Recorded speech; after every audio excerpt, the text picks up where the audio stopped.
Dieu qui est mon Père en Jésus-Christ, tu m'as donné la vie. Que pourrais-je faire pour t'en remercier? M'attacher à toi, si je le peux. Suivre ta route, si je le peux. Et voilà, je ne sais pas où je vais, je ne vois pas la route devant moi, je ne peux pas prévoir avec certitude où elle doit aboutir, et je ne me connais pas vraiment moi-même. J'espère et je crois, cependant que mon désir de te plaire te plaît. J'espère avoir ce désir au cœur en tout ce que je fais. Et je crois que cela me conduira sur la bonne route, même si je ne la connais pas moi-même. Je te ferai donc confiance. Tu es toujours avec moi et je ne suis pas seul. Amen. C'est dans le 11e chapitre de Matthieu, à partir du verset 18, j'ai un peu élargi les propositions du lectionnaire pour peut-être rendre mon propos après plus clair, plus compréhensible. On verra tantôt. Donc, c'est Jésus qui parle. Il est interrogé, savoir si l'on doit attendre lui, s'il est celui qu'on doit attendre, ou qu'on attend tout simplement, ou si l'on en attend un autre. Vous lirez les versets avant le verset 18, vous verrez rien de bien difficile à cette étape. Jésus parle, en effet, Jean est venu, il ne mange ni ne boit, et l'on dit, il a perdu la tête. Le Fils de l'homme est venu, il mange, il boit, et l'on dit, voilà un glouton et un ivrogne, un ami des collecteurs d'impôts et des pécheurs. Mais, dit Jésus, mais la sagesse a été reconnue juste en regardant ses œuvres.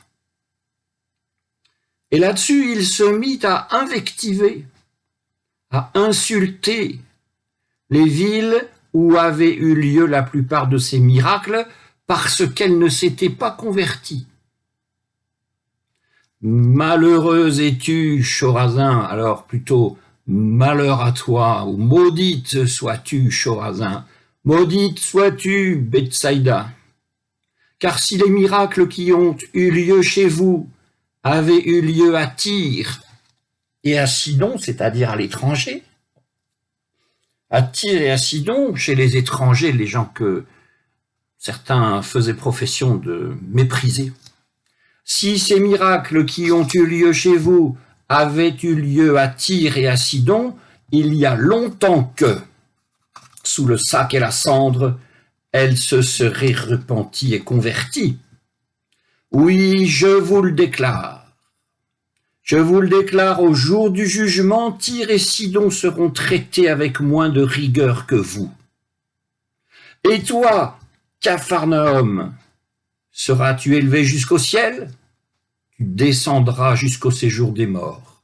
Car si les miracles qui ont eu lieu chez toi avaient eu lieu à Sodome, Sodome subsisterait encore aujourd'hui.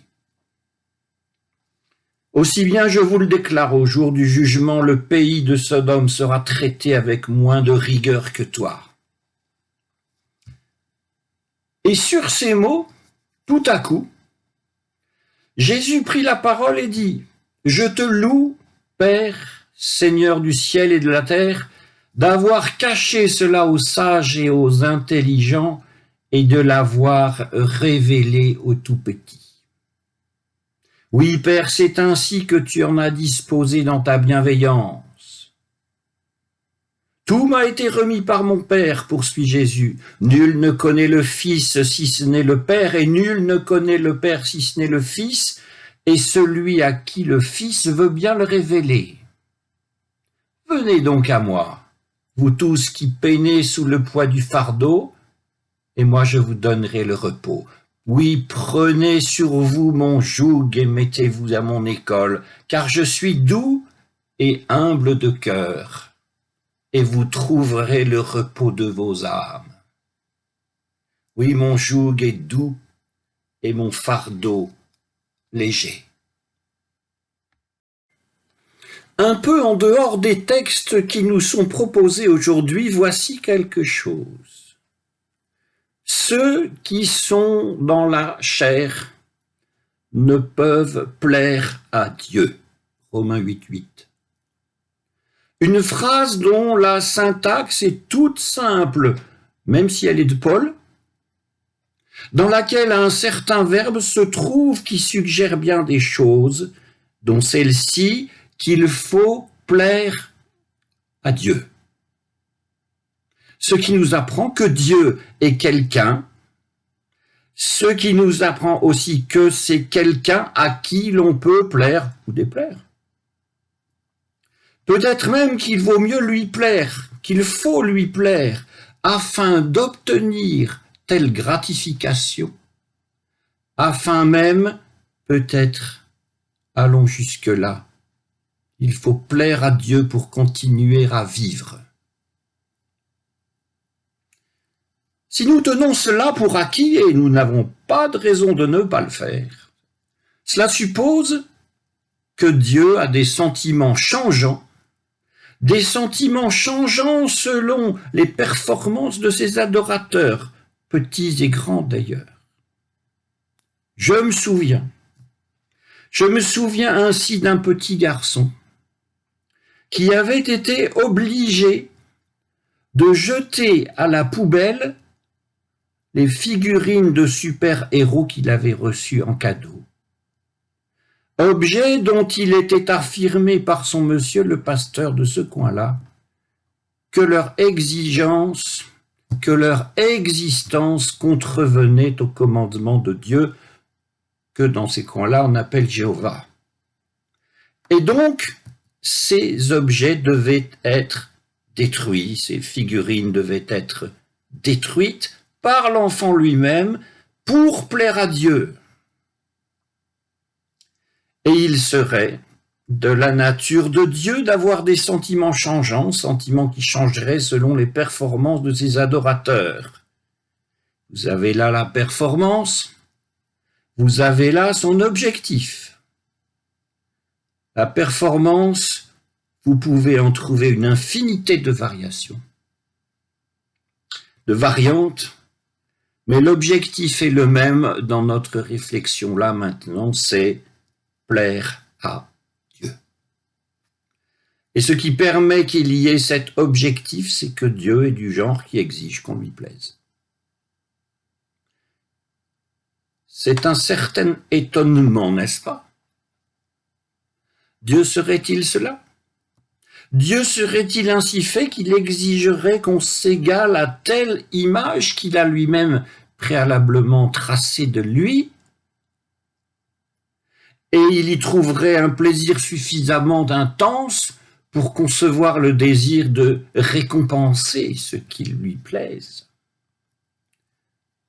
Dieu donc ici serait une sorte de seigneur, un seigneur de telle époque, nous allons en dire quelques possibilités, et l'adorateur de ce Dieu peut être un ilote, si vous voulez, là on est dans la Grèce antique, un esclave, un X complet inconnu, un adorateur de tout en bas, et dans l'ignorance lui-même de ce qu'il fait, voici son adorateur. Et voici Dieu dans la représentation que peuvent en donner des écrivains d'une certaine époque. Il faut lui plaire, sinon ça va chauffer. Dieu est-il ainsi? Il est ainsi à telle époque, lorsque la société a une structure pyramidale avec un roi tout en haut dont le pouvoir est de droit divin. On ne sait d'ailleurs pas si le pouvoir du roi c'est celui du Dieu ou le pouvoir du Dieu c'est celui du roi. Lequel des deux a fait l'autre? Dans l'Antiquité, cela peut arriver, Certains de nos textes dans la Bible en sont la signature assez évidente. Dans l'Empire romain, plus tard dans le Saint-Empire, avec le pouvoir d'une Église extraordinairement puissante, cela peut être aussi dans le royaume de France, le roi y étant de droit divin, et déplaire au roi serait déplaire à Dieu. Puis telle ou telle secte, puis cette petite histoire d'enfant que je racontais avec les figurines de super-héros qui devaient être détruites pour plaire à Dieu. Dieu est ainsi et il charge ses adorateurs de très lourdes charges parfois, nous l'avons déjà dit, et il se manifeste avec des bénédictions, avec des malédictions. Vous voyez, dans notre première partie de méditation, le verbe plaire est le plus important. Méditation du côté de chez Paul, mais qu'en sera-t-il ensuite du côté de Matthieu? Nous y venons. Du côté de Matthieu, là où nous avons lu, il semble que ce soit assez différent. Il ne va pas être question d'obéissance, il ne va plus être question d'obéissance, mais d'émerveillement.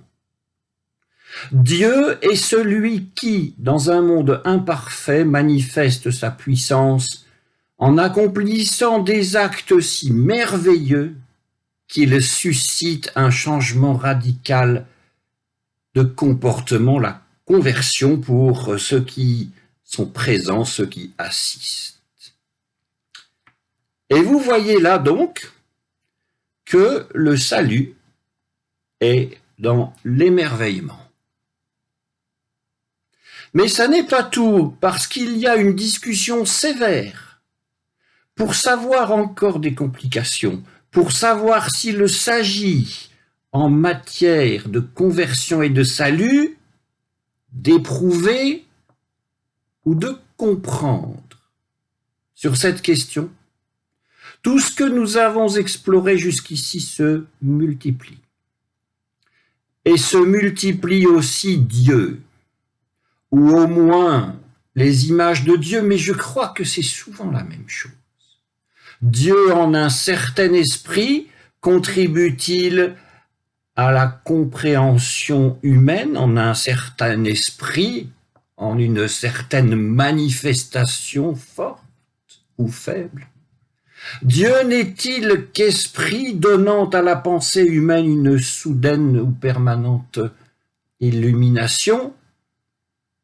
Dieu, toujours en parlant de lui comme esprit, suscite-t-il l'illumination qui subjugue l'être humain dans une autre perspective, celle qui va faire que les choses plaisent?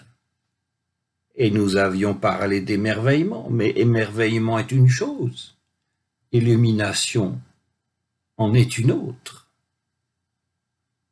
Toutes ces représentations de Dieu ont pu entrer en collision les unes avec les autres parce qu'elles sont lourdement incompatibles les unes avec les autres, parce que l'âme humaine manque parfois de modestie et de compréhension, et parce qu'elle se trompe elle-même sur les objets de son adoration.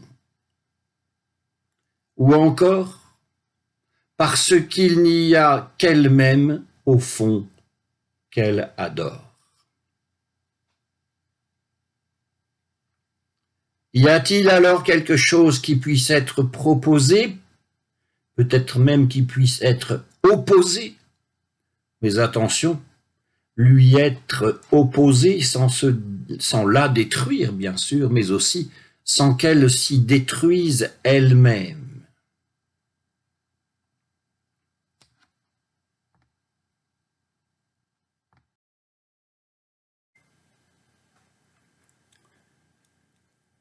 Alors,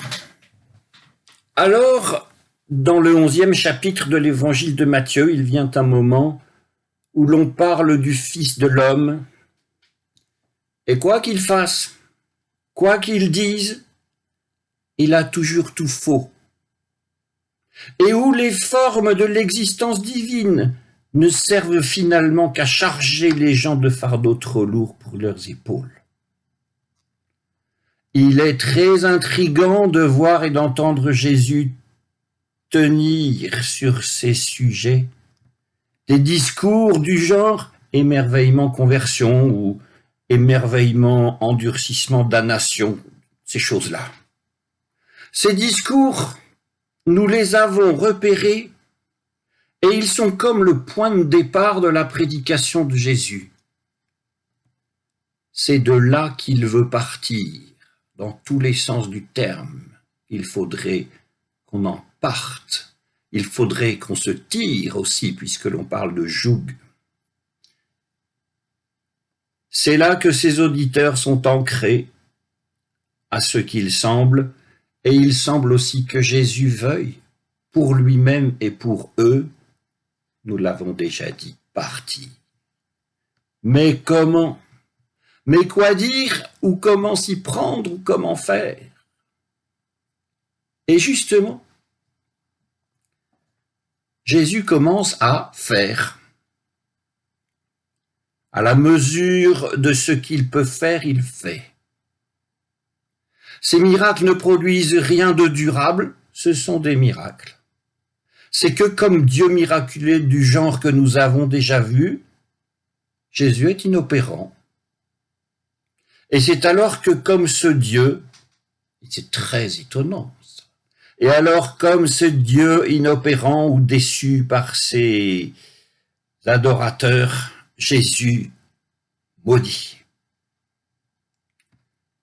Mais à la différence de ce Dieu-là, Jésus dépasse le champ de la malédiction et il poursuit. Alors, de l'échec divin va émerger une prédication nouvelle. Et j'aime à dire que dans la forme que prend la prédication de Jésus, Dieu renonce à Dieu. Car les affaires de puissance, de grandeur et de beauté ne l'intéressent plus. Elles sont trop de stress, elles sont trop exigées de la nature humaine. Elles font un héros de celui qui croit, un paria de celui qui doute ou ne croit pas. Jésus, qui prêcherait ainsi durablement, n'apporterait rien, ni à l'humanité, ni à Dieu, et c'est la même chose. Alors Jésus poursuit. Alors Jésus approfondit encore son propos en donnant une affirmation d'une audace folle. « Tout m'a été remis par mon Père, dit-il. Entendons-nous bien, et entendons bien. La compréhension que Jésus a de sa propre mission, celle qu'en tant qu'homme il se donne à lui-même, lui fait affirmer qu'il n'y a plus et qu'il n'y aura plus de Dieu des genres que nous avons explorés tout à l'heure. Ces dieux, propose Jésus, sont définitivement résorbés dans l'humanité, résorbés dans l'homme Jésus auquel il appartiendra de proposer un certain redéploiement de la piété. Ce redéploiement sera désigné par une phrase, je crois, bien connue et que nous avons déjà lue aujourd'hui. Mon joug est doux et mon fardeau léger. Le joug, c'est cette sorte de collier qu'on place sur le cou d'un animal avec lequel il peut tirer la charge plus longtemps. Et nous pouvons tirer chacun la charge, car chacun doit tirer sa vie. Mais le joug de Jésus est doux et son fardeau léger. Le croyant porte le fardeau de Jésus et non pas le lourd fardeau des faux dieux. Ils portent le fardeau léger de Jésus. Maintenant, il faut que nous soyons un peu conséquents et respectueux du texte. Matthieu 11. Et encore quelques chapitres, et vous savez ce qu'il va se passer. Et même si la croix est l'un des horizons de l'Évangile, le plus lourd des fardeaux possibles, il va avec elle, la résurrection, le plus léger des fardeaux possibles. Amen. Et post-scriptum. Nous gardons pour d'autres sermons, d'autres méditations, sur d'autres dieux, le Dieu amour, le Dieu de la conquête de Canaan, le Dieu de la sagesse ou le Dieu sagesse tout court, ou encore le Verbe, le Dieu pédagogue, le Dieu des montagnes pays de Madian. Il nous reste tout cela à explorer. Et peut-être à la fin deviendrons-nous, Dieu aidant, des adorateurs de Dieu. Amen.